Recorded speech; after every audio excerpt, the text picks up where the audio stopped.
ഈ ഫോട്ടോ ഒന്ന് ശ്രദ്ധിച്ച് നോക്കിയേ. ഈ വീൽ ചെയറിൽ ഇരിക്കുന്നവരെല്ലാം ഒരു ഹോസ്പിറ്റലിൽ ട്രീറ്റ്മെൻറ്റിന് വേണ്ടി വെയിറ്റ് ചെയ്യുന്നവരല്ല.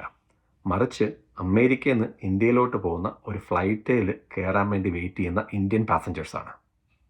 പുതിയ ഏവിയേഷൻ കണക്കുകൾ അനുസരിച്ച് ഒരു ഫ്ലൈറ്റിൽ, അതായത് അമേരിക്കയിൽ നിന്ന് ഇന്ത്യയിലോട്ട് പോകുന്ന ഫ്ലൈറ്റിൽ ഏകദേശം 30% ഇന്ത്യക്കാരും വീൽ ചെയറിന് വേണ്ടി റിക്വസ്റ്റ് ചെയ്യും.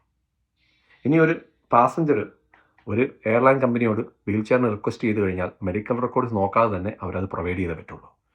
ആ ഒരു ലൂപ്പ് ഹോളാണ് നമ്മുടെ ഇന്ത്യൻസ് പണ്ട് മുതൽ മിസ്യൂസ് ചെയ്തുകൊണ്ടിരിക്കുന്നത്. ഇതിപ്പോൾ ഒരു വലിയ ചർച്ചയാവുന്നുണ്ട്. ഇന്ത്യക്കാർ ഇങ്ങനെ വീൽ ചെയർ മിസ്യൂസ് ചെയ്യുന്നതിനെ കളയാക്കൊണ്ട് തന്നെ ഏവിയേഷൻ ഇൻഡസ്ട്രിയിൽ ഒരു പേര് തന്നെയുണ്ട്. അവർ പറയുന്നത് മിറക്കിൾ ഫ്ലൈറ്റ് എന്ന് പറയും. അതായത് ഏകദേശം 30% ആൾക്കാരും ഫ്ലൈറ്റുകളിലോട്ട് കയറുന്നത് വീൽ ചെയറിലാണ്. പക്ഷേ അവരുടെ ഡെസ്റ്റിനേഷൻ ചെന്ന് കഴിയുമ്പം അവരിറങ്ങി നടന്നു പോവുക. അപ്പോൾ ഒരു മിറക്കിൾ പോലെ. അപ്പം ഇതൊരു കളിയാക്കിപ്പേരാണ്.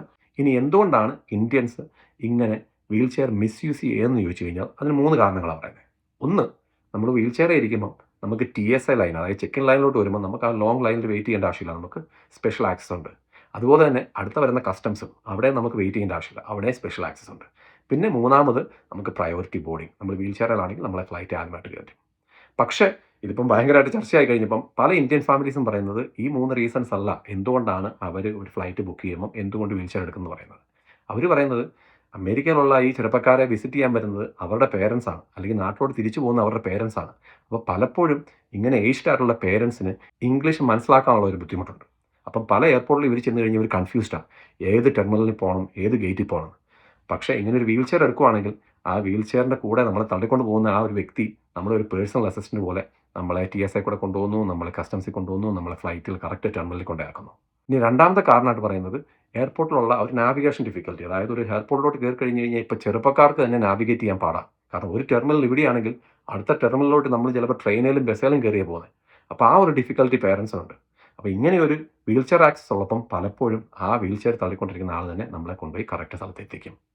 പക്ഷേ ഇതിൻ്റെ ഒരു വേറൊരു സൈഡുണ്ട്. നമ്മളിങ്ങനെ വീൽ ചെയർ മിസ്യൂസ് ചെയ്യുമ്പം ശരിക്കും അർഹതപ്പെട്ടവർക്ക് ഇത് കിട്ടാതെ വരുന്നുണ്ട്. അതിനൊരു ഉദാഹരണം പറയാം.